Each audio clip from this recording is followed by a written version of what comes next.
জয়গুরু সুপ্রভাত। পরমপিতা রাতুলরাঙা চরণে ভক্তিপূর্ণ ভূমিষ্ঠ প্রণাম জানিয়ে শুরু করছি দীপরক্ষী গ্রন্থ থেকে পাঠ। বিকালে শ্রী ঠাকুর জ্যোতি আশ্রমে এসে বসেছেন। পড়ন্ত রোদে জ্যোতি আশ্রমের উঠানটা ঝলমল করছে। জ্যোতিদের মধ্যে কেউ কেউ আছেন। সুশীলদা এসে বসেছেন। ভাষা নিয়ে কথা চলছে। শ্রী ঠাকুর: যে যত কমপ্লেক্সকে তার আয়ত্তে আনে তার ভাষাও তত সহজ হয়, আর যে কমপ্লেক্সে যত অবসেস থাকে তার ভাষাও তত কঠিন হয়। সুশীলদা: তাহলে আমরা কমপ্লেক্সকে যত আয়ত্তে আনতে পারবো আমাদের ভাষাও তত সহজ হবে? শ্রী ঠাকুর: হ্যাঁ, ল্যাঙ্গুয়েজটা আসে তো বোধের থেকে। আপনি একটা বাঁদরের কাছে বসে দেখবেন, তার চলাফেরাগুলি আস্তে আস্তে আপনার কাছে বোধগম্য হয়ে উঠবে। পরে বিষয়ান্তর প্রসঙ্গে শ্রী ঠাকুর: আমরা অভিভূত হই বটে, কিন্তু প্রদীপ্ত হই না। প্রদীপ্ত হলে সে অ্যাডজাস্টেড হয়ে ওঠে। যে মাদি কুকুরের কয়েকবার বাচ্চা হয়েছে তাকে যদি একটা ভালো কুকুর দিয়ে ব্রিড করানো হয় তাহলেও তার ওই কালো কালো সাদা প্রভৃতি নানা রঙের বাচ্চা হতে থাকে, কারণ আগের কুকুরগুলির ইমপ্রেশনের দ্বারা ওই কুকুরটা অভিভূত হয়ে থাকে। এটা হলো অভিভূতি। আর একটা আছে অভিদীপ্তি। অভিভূত এবং অভিদীপ্ত এর মধ্যে পার্থক্য এই যে অভিভূত হলে আর পারিপার্শ্বিক সম্বন্ধে কনসিয়াস থাকি না। অভিদীপ্তিতে আমরা হয়ে উঠি চক্ষুষ্মান। অভিভূতিতে আছে অবসেশন, আর অভিদীপ্তিতে আছে সারেন্ডার, পারমৃষ্টতা। ইষ্টার্থপরায়ণ হলে পরে তখন বুদ্ধি আসে ইষ্টের অনুচর্যা করার।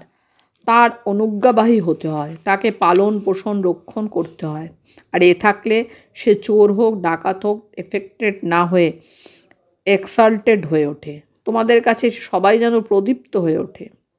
রাত 8:30 বেজে গেছে। শ্রী ঠাকুর বলার প্রাঙ্গণে উন্মুক্ত আকাশের নিচে একটি বাঁধানো জায়গায় বসে আছেন। পরপর কয়েকটি বাণী দিলেন। প্রফুল্লদা ও নিখিলদা সেগুলি লিখে নিলেন। এরপরে হাউজারম্যান দা শ্রীরামচন্দ্র সম্বন্ধে কথা তুললেন। শ্রী ঠাকুর: রামচন্দ্রের ব্রেন কম ছিল না, কিন্তু বশিষ্ঠ যা করাতেন তিনি তাই করতেন। বশিষ্ঠ ছিলেন প্রাইম মিনিস্টার, রাম ছিলেন এক্সিকিউটিভ হেড। বশিষ্ঠের ক্যাবিনেট ছাড়া তার চলার উপায় ছিল না। হাউজারম্যান দা: রাম নিজে কিছু না করে হনুমানকে দিয়ে সব করালেন কেন? শ্রী ঠাকুর: হনুমানের করাই তো নিজের করা হলো। হাউজারম্যান দা: পরম পুরুষ যদি সবই পারেন তাহলে যিশু নিজেকে বাঁচালেন না কেন? শ্রী ঠাকুর: তিনি তো নিজের সম্বন্ধে দেখেন না, দেখেন আমাদের সম্বন্ধে, যারা তার এনভায়রনমেন্ট, তাদের জন্যই করেন। তিনি নিজের জন্য করতে চান না।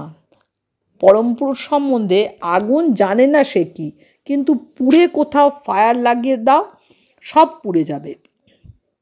জনার্দন দা: তিনি তো সবই জানেন, তবু তিনি অস্বীকার করেন কেন? শ্রী ঠাকুর: অবতার নাহি কহে আমি অবতার।